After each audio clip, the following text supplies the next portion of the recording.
Arriba, hola. Bueno, ya algunos me conocen, mi nombre es Sebastián Arcila, me pueden decir Chila, nunca me digan Sebastián, que no estoy acostumbrado a que me digan Sebastián, entonces si dicen Sebastián no voy a voltear a mirar. Me pueden encontrar en GitHub, en Twitter como SArcilaV, y actualmente trabajo en Barista Ventures, donde también trabaja Oscar, que ayer se presentó, y lo que hago allá es, en teoría, soy el director de arquitectura y algoritmos, pero en verdad soy el bombero que apaga incendios en cualquier proyecto. Entonces, eso es como lo que hago día a día. Además de Chila, sepa que también le pueden decir el cura, también le responde. Yo me llamo Federico, soy más bien ñoñito, de esos que no salen de la cueva, que les gusta quedarse escondidito. Me pueden encontrar ahí. Y como no tengo notas aquí, vamos a hacer aquí un poquito de magia. Hoy les queremos vender una idea de negocios. Queremos convencerlos de una inversión de magnitud muy grande que podría ayudarles en el futuro. Sin embargo, también podrían decir que les vamos a vender aire. Para clarificar esto un poquito, vamos a venderles la idea de que la ciencia, específicamente las ciencias de la computación, son lo más parecido que hay a esteroides para la cabeza. Eso es como coger el disco duro, sacarlo y meter uno de estado sólido. Eso termina corriendo rápido. Como pueden ver aquí, en los slides donde hay texto, arriba está en español, abajo está en inglés. Entonces, no siendo más, hagamos una aclaración. Cuando hablamos de ciencia o ciencias de la computación, estamos hablando de matemáticas. Esas otras pseudociencias de astrología, economía, eso no, estamos hablando de matemáticas de verdad, de las que funcionan, entonces es intercambiable pues el término. Y antes de empezar, quiero que pasemos rápido por unas definiciones para que estemos todos en el mismo, para que nos entendamos, básicamente. Entonces empecemos, ciencias de la computación. Como les dije ahorita, matemáticas. Eso no tiene mayor cosa. Ustedes, lo sepan o no, utilizan esto día a día. Ciencias de la computación significa simplemente coger un modelo matemático para calcular vainas. ¿Qué son vainas? Sumas, algoritmos, lo que les dé la gana. Es matemáticas, pueden jugar con cualquier cosa. Entonces, ciencias de la computación y cosas que ustedes utilizan día a día. Expresiones regulares, eso probablemente lo conocen. Una idea buena de matemáticas que a la hora de llevarla a la programación más bien regularcita. Hay máquinas de Turing, es lo que eso nos tiene hablando hoy aquí. Hay lambda, cálculo lambda, hay, ¿cómo se llama lo que usan en Prolog? Modelos lógicos. Prolog es uno de esos lenguajes que todo el mundo ha escuchado. Computación simbólica. Computación simbólica. De los que todo el mundo habla y que absolutamente nadie utiliza, pero… Eso, o que creemos que nadie utiliza. Nadie utiliza. Y de ahí pues, digamos que esas son las partes básicas, pero empieza a complicarse la cosa. Pueden ver verificadores de prueba, pueden ver… Hay una cosa que se llama cálculo pi que me parece súper interesante porque es un cálculo diseñado específicamente para trabajar con problemas de concurrencia. Es como vamos a coger un concepto muy complicado, vamos a coger otro más complicado y vamos a juntarlos a ver si de alguna manera podemos hacer que esto funcione. Normalmente la gente que trabaja aquí no están tirando código, son gente que más bien están pensando y utilizando el papel. Ingeniería. ¿Cuántos de ustedes aquí son ingenieros, ya sea que tengan un grado o que estén como en proceso? ¡Wow! Los umpalumpas de la ciencia, como a mí me gusta llamarlos. Y ese fue el único chiste bueno que salió de Big Bang Theory. Se especializan en coger lo que sabe la ciencia, lo que ha aprendido la ciencia y aplicarlo a problemas del mundo real. La ciencia explica, la ingeniería aplica. Dos cosas importantes aquí. Cuando hable de ingeniería, no piensen en grados, en diplomas, no piensen en ingeniería informática o de sistemas, es ingeniería, como los manes que hacen puentes y todo ese tipo de gente inteligente. Otra cosa muy importante de esto, y creo que ustedes que como que todos son ingenieros, probablemente lo conocen, es que esto es el arte de hacer sacrificios. Eso es el arte, la ingeniería realmente es el arte de hacer trade-offs, de coger la ciencia y decir, señor científico loco, muy lindo en papel, hora de aterrizar esto al mundo real para que funcione. Ahorita Sebastián les va a dar un ejemplo de esto que funciona. Y finalmente está oficio. Aquí toca hacer una pequeña aclaración. La traducción de craft a español no es súper precisa. Hay gente que habla de oficio, hay gente que habla de profesión, pero en general les diría que piensen en un relojero, piensen en de pronto un señor que hace katanas, no sé. Son personas que tienen muchas cosas en común. Primero, experiencia. Este tipo de trabajos no se aprende sentado aquí o en un salón de clases, son cosas que se aprenden haciendo.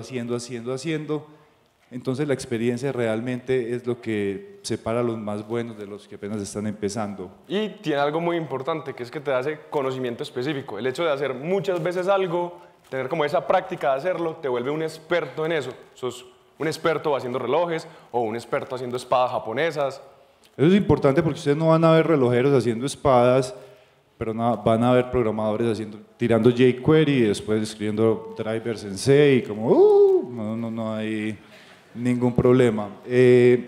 También aquí en la parte de oficios hay una figura importante y es la del mentor. Yo creo que en todas partes hay mentores, pero aquí específicamente se utiliza mucho esto, ya sea el amigo inteligente de uno que le explica cosas, pues Stack Overflow. Nos basamos mucho en conocimiento previo para crear nuevas cosas. Y finalmente algo que tiene la ciencia, matemática, que no tiene la ingeniería, pero ustedes son ingenieros, entonces pretendamos que sí, y que sí tiene los oficios, es la creatividad. Esa es la base de esta vaina. Si no hay creatividad a la hora de resolver los problemas, no están haciendo nada. Cuando ustedes les dicen que un reloj vale $20.000 y que es único, no es porque el man se haya equivocado haciendo el reloj, es porque realmente quiso poner su toquecito personal ahí. Entonces, hablemos un poquito del problema. Les queremos hablar hoy de algo que nos pasó a los dos de forma independiente. Nos llegó un problema similar y van a ver como alguien que no tiene… se me olvidó decir ahorita, a diferencia de Sebastián, yo no soy ingeniero, yo no soy matemático, no tengo como ese trasfondo en ciencias. Sin embargo, también trabajo como programador y nos llegó un problema similar. Entonces, después de hablar un poquito, ponernos en común, me abrió mucho los ojos ver la forma en la que ese señor pensaba y dije, oye, venga, montémonos a RubyConf, que de pronto hay más gente que puede beneficiarse de este conocimiento. El problema es muy sencillo. Ustedes pidieron un carro por Uber, tienen que ir del punto A al punto B y cuando les llega el recibo, la factura, tienen que pintar una rayita con la ruta en un mapa. Ese es el problema. Entonces, es lunes, llega mi project manager, jefe, lo que sea, y me dice, Federico, necesitamos implementar esto. Federico no lo ha hecho antes, entonces se va a poner a buscar un poquito qué es lo que hay que hacer, pero para empezar, mi cerebro me dice, tengo muchos puntos de GPS, tengo un mapa, en teoría, si yo le digo, mapa, pinte esos puntos, obtengo una ruta, especialmente si estoy hablando con Google, que son científicos y PhDs y todas esas vainas. Cuando llega la hora de la verdad y hago este tipo de implementación, me salen ese tipo de vainas. Íbamos como bien y ahí como que se emborrachó un poquito la policía y pasó algo. Yo sé que eso no puede terminar en el producto. Yo no puedo entregar un producto con esto. Veo que la aproximación es buena, pero no sé qué pasa ahí. Entonces voy a pensar un poquito y digo, listo, voy a pintar punto por punto a ver qué es lo que está pasando, por qué me está tirando esas rayas así como dando vueltas y todo eso. Y oh sorpresa, si utilizo un poquito más, un número mayor de puntos, resulta que le empezaron a salir como hijos a esta cosa. Para los que hayan trabajado con GPS antes, ese problema puede ser familiar. Para los que no lo hayan hecho, bienvenido al mundo de la electrónica, donde las cosas funcionan hasta que uno necesita que funcionen y después es como tirar un dado. Aquí realmente lo que está pasando es que el GPS no siempre nos da medidas exactas. El GPS no solo tiene un radio de error, sino que a veces simplemente dice, hey, eso no es un radio, eso es un error y te va a dar una coordenada en alguna parte y a la hora de dibujarlo pues nos encontramos con este tipo de problemas. Entonces, tengo que pintar una ruta, tengo que solucionar ese problema de la borracherita de Google y tengo que resolucionar ese problema del GPS. Como todo buen programador, después de que mi jefe me dice el lunes, oye, necesitamos esta vaina, yo digo, tranquilo, voy a hacer mi trabajo, voy a ir a Stack Overflow a ver si alguien ya resolvió el problema. Yo creo que hay dos tipos de problemas en la computación, los que están resueltos en Stack Overflow y los que caen en la categoría de P igual NP. No sabemos bien cómo... Igual hay como cosa importante, y lo digo es porque mucha gente todavía le da miedo preguntar. Y hay gente como, no está en Stack Overflow. Si no está en Stack Overflow, no hay solución. Parce, hay que preguntar. Uno puede preguntar en Stack Overflow. Acabo de aprender una cosa importante el día de hoy.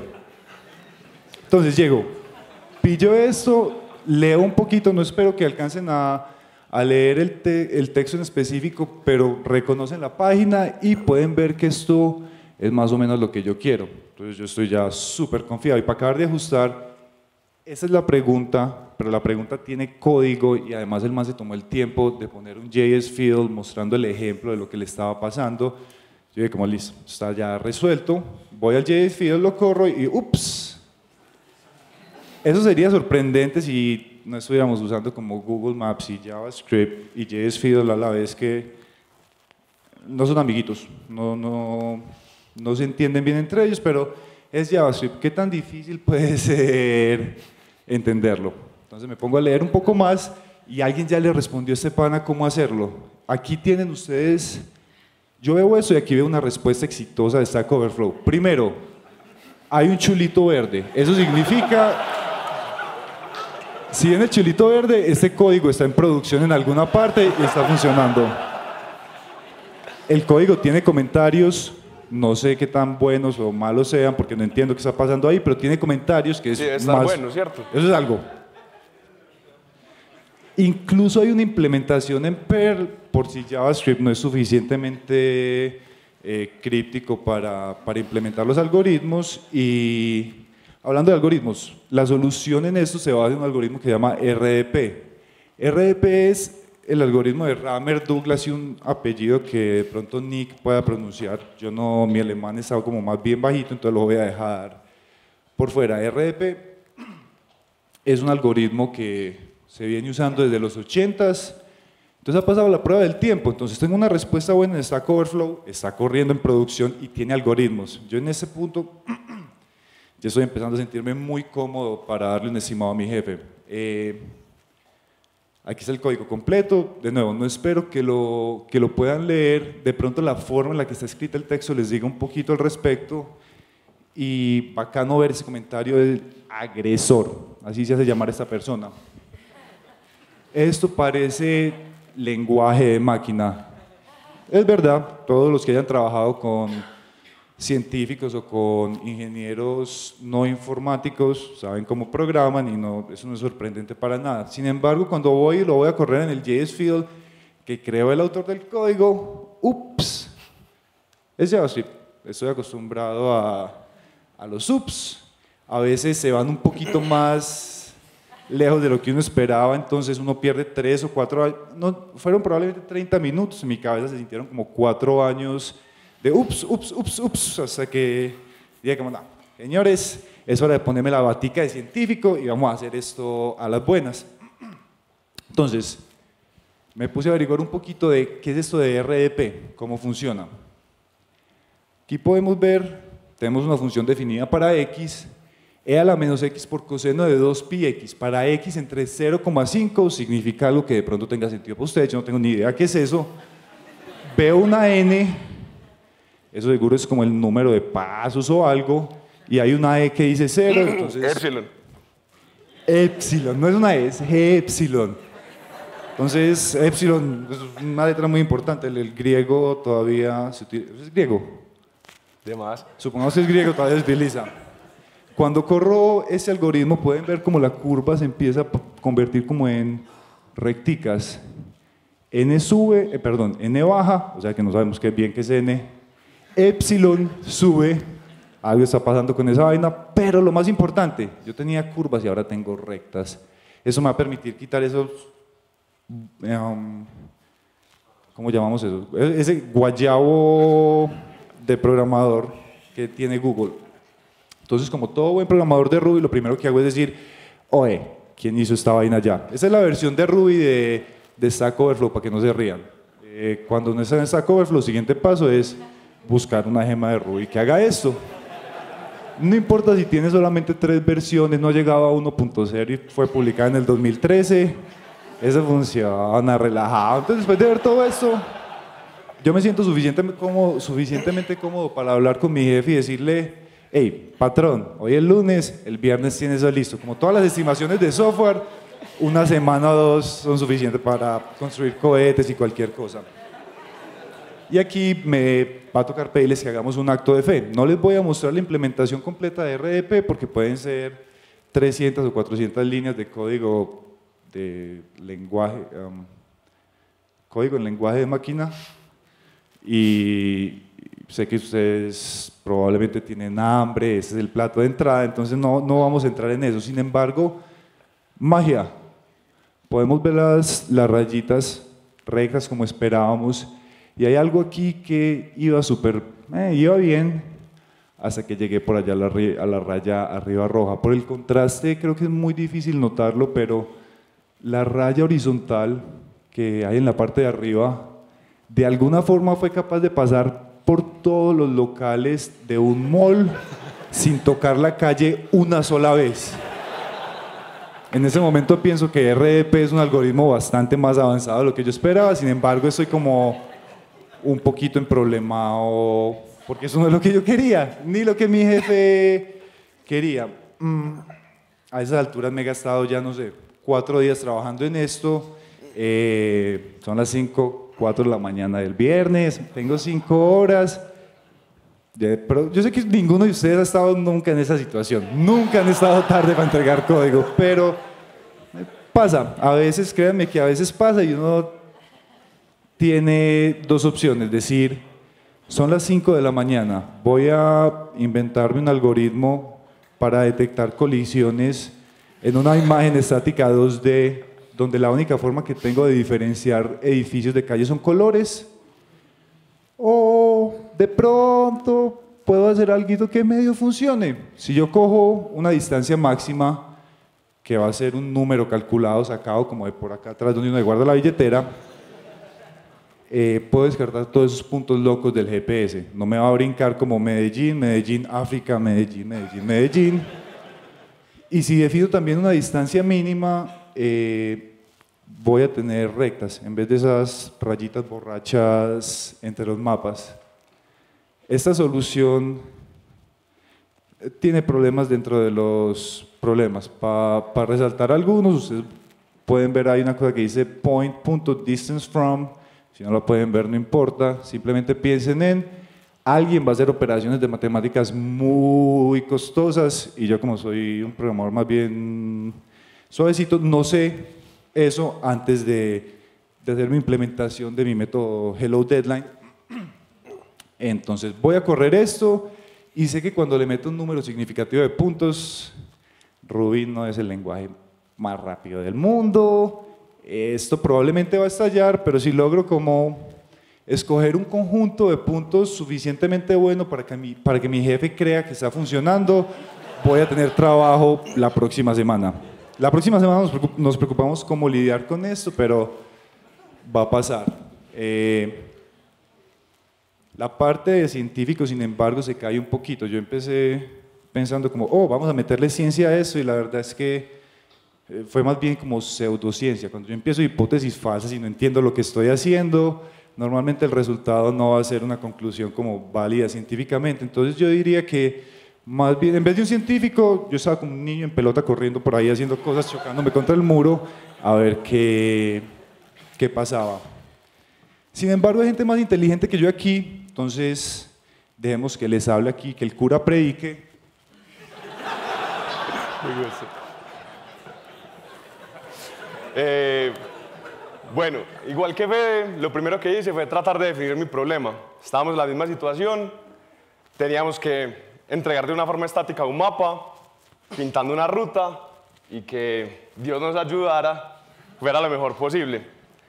¿Qué sucede? Parte de lo que hice durante la universidad eran competencias de programación y creo que es de las cosas que más me gusta hacer, es como mi único hobby relacionado con la programación. Lo más importante ahí era que eran 3 personas, un computador, y lo más valioso era el tiempo en el computador. ¿Qué es lo que aprendimos? Hay que solucionar las cosas primero en papel. ¿Y eso a qué lleva? A que hay que aprender a definir bien los problemas. Muchas veces tenemos problemas muy complicados, los subestimamos y hacemos una solución sencilla para algo que no era nuestro problema. Vos sabes que durante básicamente toda la vida les han dicho como, hey, lo mejor que pueden hacer es definir bien el problema y todavía estamos vendiendo esa idea. Toca. Hacemos el intento. Sí. Y también pasa lo contrario. Hay veces vemos un problema y decimos, uy, esto es súper difícil. El problema resultaba que era más sencillo de lo que creíamos. Nos gastamos una semana tratando de solucionarlo y resulta que la solución estaba más cerca de lo que pensábamos. Allá. Listo. Entonces, lo primero que traté de hacer fue definir, listo, ¿qué es el problema que tenemos? Tengo un montón de puntos, son feos como se ven cuando empiezan a unir con líneas rectas. Entonces vamos a decir, el problema que tenemos es, dada una serie de puntos, quiero suavizarlos y que en la rutica que vea se vea bonito, se vea como una curvita y que todo esté bien así. Entonces, ¿qué fue lo primero que me acordé? Por allá, cuando estaba en el colegio y a uno todavía le tocaba que, no sé, usar Paint, no me acuerdo por qué, había una forma de dibujar líneas curvas. Y de hecho, creo que al día de hoy es la única forma que soy capaz de dibujar una línea curva usando una herramienta en el computador. Habían unas curvitas, se llamaban Bézier, eso quedaba muy bonito, uno le pasaba más de un punto y eso quedaban suavecitas, chéveres. Pero la pregunta es, ¿será que sí es mi solución? ¿Será que sí es lo que necesito? ¿Qué es eso? ¿Qué es Bézier? Sí, Básicamente, dado una serie de puntos, él te va a tratar de juntarlos o aproximarlos. Y quedan bonitos, quedan en una curva. Y vamos a decir que, sin ir como a la parte matemática, es como la idea detrás de él. Tratar de unir puntos de una forma bonita. Quedan bonitos, suficiente. ¿Cierto? Entonces ahí tenemos una serie de puntos, queda una curva bonita. ¿Qué va a pasar con esta serie de puntos en la vida real? ¿Qué? Tengo el punto A, que era el principio, tengo el punto E, que era el final, y yo pasé por B, por C y por D, y resulta que estuve de todo menos cerquita a B según la ruta que pinté. Entonces, como que, ¿qué fue lo primero que me di cuenta ahí? Por aquí no es la cosa. Entonces, ¿qué aprendimos de al menos haber intentado ver qué era Bézier y cómo se comportaba Bézier? Que no solo necesitamos suavizar los puntos, sino que necesitamos garantizar que esos puntos queden en la ruta. Pues si no, no estaríamos haciendo nada. Entonces, el problema de nosotros ahora es cómo suavizar esos puntos y que esos puntos queden en la curva final. Dentro de todas las cosas que hay por ahí, como el repertorio que uno puede llegar a tener, esta interpolación es un método matemático, bueno, muchas cosas, pero realmente para lo que me sirve es para encontrar puntos adicionales a los que ya me dio el GPS. Me sirve para encontrar puntos extra que el GPS no me dio. Es básicamente para lo que lo vamos a usar. ¿Qué gano con eso? Gano tanta resolución como yo quiera y podría tener curvas bonitas nuevamente. Hay varios tipos de interpolación, una de ellas es la lineal, pero con la lineal sucede esto. Eso me parece como lo que yo hice al principio. Yo hice una interpolación lineal. Soy un científico. Tenemos otro tipo de interpolación polinómica. Esta sí se parece un poquito más a lo que yo quiero. Se nota la diferencia entre una y la otra. Realmente, aunque son una línea azul o morada, no sé qué color la estén viendo, son un montón de punticos que lo unen. Y lo puedo dar tanta resolución como yo quiera porque se parezca a una línea. Entonces es como, por donde va la cosa, va bien. Entonces como que ya parece que nuestro problema empieza a tener una solución. En el caso de nosotros dijimos, vamos con una interpolación. Y aquí como que las cosas empiezan a poner raras. Y entre más puntos entran, más raras se empiezan a poner.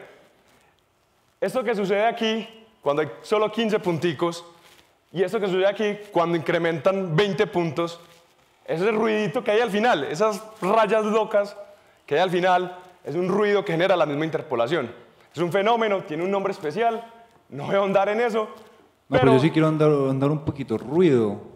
Porque si yo, desde donde yo vengo, a eso le dicen un bug o software que no está funcionando para absolutamente nada, pero es bacano saber que ustedes le dicen ruido. Listo.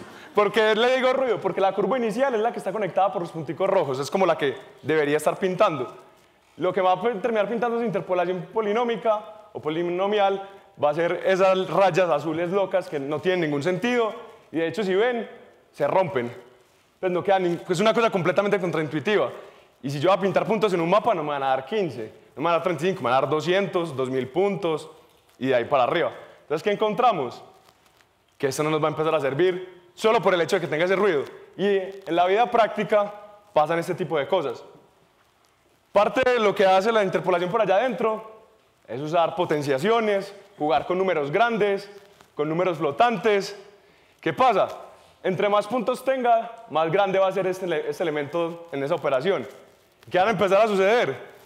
Que una suma, una resta, con números de este estilo, van a empezar a perder todo tipo de, no digamos validez, pero de significancia. Entonces, me acabo de encontrar de que aunque tenga una solución que podía ser buena, en la vida práctica no me va a servir para nada. ¿Por qué no te sirve en la vida práctica? Porque va a tener un montón de sumas con operadores de este estilo. Y estos valores van a ir cambiando. ¿Me estás queriendo decir que un número elevado a la de 42 es muy difícil para manejar, específicamente si son 2000 de esos puntos? Cuando sean 2000 de esos puntos, cada vez va a ser más feito esto, más grande. Y cuando llegue, por ejemplo, coja este término y lo sume con este término, es como si no le hubiera sumado nada a este primer término. Entonces, ¿qué va a suceder? Que la precisión que teníamos se va a perder. Es algo que nos pasa en computación, puntos flotantes, en la vida práctica, es perder la información, perder los datos. Acuérdense de la parte de ingeniería de hacer trade-offs y llevar la ciencia al mundo real. En el mundo real existe el infinito y uno puede elevar números a la 35 y hacer operaciones con eso sin problema. En el mundo real, no. Sí, se pierden Pues muchas pueden cosas. hacerlo, Se inténtenlo. puede hacer, pero empezamos a perder valores y parte de eso se ve reflejado en este tipo de rayas locas que suceden acá. Entonces, ¿qué sucedió? Hay otro tipo de interpolación, en particular esta que se llama splines. ¿Por qué puse esto? ¿Y por qué me gustó? Fue un proyecto que se hizo hace un rato, estaba en la universidad, este fue el logo del proyecto, podrán disculpar. Chimba el logo, te dieron un lápiz de acero por eso. Me rechazaron la entrega del proyecto por el logo, me tuvo que No me volverlo a puedo hacer imaginar por qué. por el logo, pero bueno. Tenía ya la experiencia, sabía cómo se implementaba, sabía cómo funcionaba, tenía todavía código en C hecho de eso y yo dije, por aquí vamos, esto es lo mío, coronamos. Ya estaba feliz, parce, vamos a poder entregar esto, vamos a empezar a tirar código. Ok, ¿cómo que vamos a empezar a tirar código? ¿No habías Sí, programado? todo venía estando entre la cabeza y el papel, todavía no había que empezar a escribir nada. Bacano ver que la gente diferente puede hacer como todo eso que acaban de decirle en la cabeza y no tienen que preocuparse en perder tiempo escribiendo código que no va a funcionar. Muchas gracias por hacer que me sienta un poquito más mal todavía. Siga, por favor. Entonces, resulta que ya tenemos nuestro problema bien definido, aparentemente, y tenemos una solución a nuestro problema. Pero, ¿qué sucede? Igual que Federico, los GPS son un real desastre y no podemos hacer nada para evitarlo. Realmente, los puntos basura que puede entregar eso es increíble. Entonces, mi problema, mejor dicho, mi solución todavía tiene un problema que no es resuelto. Es como disminuir, evitar, quitar ese ruido que genera el GPS. Porque simplemente lo que haría serían esas curvas de enguayabado que le generaba Google a Federico. Entonces, ¿qué me dije yo? Ya tengo una solución para pintar las curvas bonitas, que todo esté bien. Bueno, lo que hay que hacer es que lo que le pase a esa cosa que me va a pintar las curvas, la ruta, bien bonito, lo que le va a llegar a ella es perfecto. Ya va a estar limpio, no van a haber puntos locos ni nada de eso. Voy a mirar cómo preproceso esos datos, un proceso antes, y vamos a limpiar eso. Pero entre más pensaba, más me entraba en el problema, más me asustaba. ¿Ustedes han visto alguna vez que le hagan a un programador una estatua de ese tamaño simplemente por estoy programando y tirando código? Sepan que a la gente que trabaja en matemática como que les dan más amor, yo no sé por qué, son más lindos. Y entre más estaba ahí, más me asustaba. Pero me acordé de esto, de PS. Usted no fue capaz de pasar 30 minutos sin hablar de World of Warcraft, sin mencionar League of Legends. Realmente sí, pero también en este caso es útil. ¿Por qué? Porque no solo son como el daño por segundo en un juego, sino la cantidad de errores que nos puede entregar un GPS. Puede ser por segundo, por milisegundo, pero casualmente también se parece a esta cicla, al procesamiento digital de señales. Es algo que nunca había hecho, había leído, me parecía interesante el tema, y yo decía, esto es como una buena oportunidad para hacer algo de verdad. Y cuando digo algo de verdad, les voy a dejar mejor un chiste acá, porque sería sentarme a dar una clase que tal vez muchos evitamos, que muchos no quisimos, hablar de Fourier, series de Fourier, wavelets, convoluciones, y realmente es mejor el chiste. Y de aquí en adelante, como prometí a los organizadores que no iba a hablar de matemática pesadamente, entonces vamos a tener que hacer un par de actos de fe. El primero va a ser este. Hay algo dentro de todo este mundo de procesamiento de señales que se llama la matriz de Vandermonde. Se usa para representar series de Fourier discretas y otras cosas, pero realmente lo más importante es que se usan varias técnicas de corrección de errores y de reducción de ruido. Y yo, por aquí puede ser la cosa. Créanme. Entonces dije, con la matriz de Vandermonde, que me esté limpiando mis datos, mis splines, está perfecto, listo. Nunca he implementado matriz de Vandermonde, vamos a implementar esto. Todo se ve muy bonito, con mis ejemplos de 15, 100 puntos, todo funciona muy bien. Soy feliz, vamos a mandar eso a ver qué pasa. Mero laboratorio montaste. Pero ¿qué sucedió? Tanta matemática, tantos papeles rayados, tanto esfuerzo, o digamos que exceso de ingeniería, si lo queremos decir, no sirvió para nada. Cuando empezamos a usar 2000 puntos, 3000 puntos, pasamos de una cosa que se demoraba 10, 20 segundos a demorarse 40 minutos, 50 minutos. Entonces como que, hombre, ¿qué hice mal? No fuiste suficientemente ingeniero, te pusiste de científico, te falta la bata y ya. Entonces tengo que volver a la cueva. Y volviendo a la cueva, encontramos armas de verdad, cosas con las que podemos jugar y lo que queramos con ello. En este caso, me encontré con Lagrange. Lagrange puede ser tan raro o tan útil como lo quieran usar. Puede ser desde una cosa que genere funciones, una cosa que me mezcle funciones, que se meta en la física y la haga usable para otras cosas. Y en el caso particular mío, hay una forma de usar Lagrange para hacer interpolación. ¿Qué sucedió acá? Que boté splines, boté como esa parte inicial del procesamiento, y aquí pasa algo, tenía Vandermonde y Lagrange. Dentro de todo lo que hay allá adentro, les voy a pedir que nuevamente me crean en algo. Una de las formas, o parte del problema que yo tenía anteriormente, era que ese preprocesamiento lo tenía que correr cada vez que iba a generar una parte del spline. Y tenía que guardar como los puntos que este me generaba. Entonces cada vez que quería agregar un punto nuevo o cambiar la resolución, tenía que volver a correr todo eso. Y eso era lento y era parte de todo el problema. ¿Qué sucede aquí? Que aunque Lagrange lo use como interpolación, también lo podía usar como el generador de puntos y pasarle la resolución que quería. Me podía dar puntos tan espaciados como quisiera. Un 5. Simplemente, ¿qué pasó? Listo. Parte más aún bonita de esto, la forma de calcular Lagrange la puede incluir Vandermonde y en un solo método puedo tener la interpolación, la reducción de ruido y estar feliz, salir de ese problema. Si alguna vez, yo no sé si eso todavía está de moda, pero cuando ven que preguntan por programador Rockstar y todas esas vainas, piensen en él, el que les acaba de decir todas estas vainas que tienen como sentido y que parece que resuelven los problemas. No piensen en el que llega borracho a la oficina a las 5 de la mañana a venderle cuentos más bien regulares al jefe. Tenemos 5 minutos, entonces no sé si nos da tiempo para mucho más. Brinquemos. Estamos súper bien de tiempo. ¿Quiere dejar una conclusión antes de que nos vamos? Dos en particular. Hágale. La primera es que, no sé si es porque somos ingenieros, pero muchas veces nos da miedo como volver a lo básico que es la ingeniería, que es usar la matemática. Eso realmente que yo dije allá puede que suene difícil, puede que suene raro. Eso en el código se traduce en un montón de loops. No hay mucho más que decir ahí. Eso por un lado.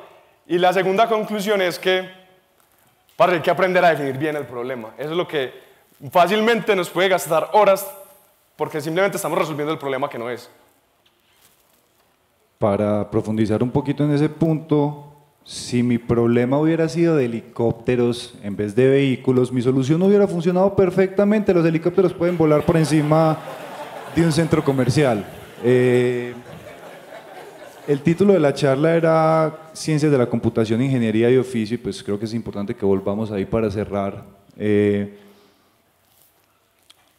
Espero que Sebastián los haya convencido de que saber esa parte de la ciencia puede ayudarles en su trabajo, aunque sea para trabajar menos. Se pasan 4 días pensando en que Lagrange tiene hijitos con Van der Monde y salen cosas raras, pero no deben olvidar la parte del relojero. A la hora de estar tirando código, la mayoría de ustedes, o al menos los más viejitos, creo que ya a esas alturas han aprendido que la única forma de programar es programando, no es leyendo tutoriales, blogs de Hacker News o no sé qué sea la cosa que está hoy en día de moda, es programando. Entonces, la próxima vez que tengan un problema más complicado que un plugin de jQuery, acuérdense que existen herramientas para eso, que pueden pensar como científicos, que si tienen el conocimiento de la ciencia pueden pensar como ingenieros, pero que a la hora de tirar código, eso va a ser como un mancito haciendo relojes, con microscopio y con cuidadito, con técnica, esperando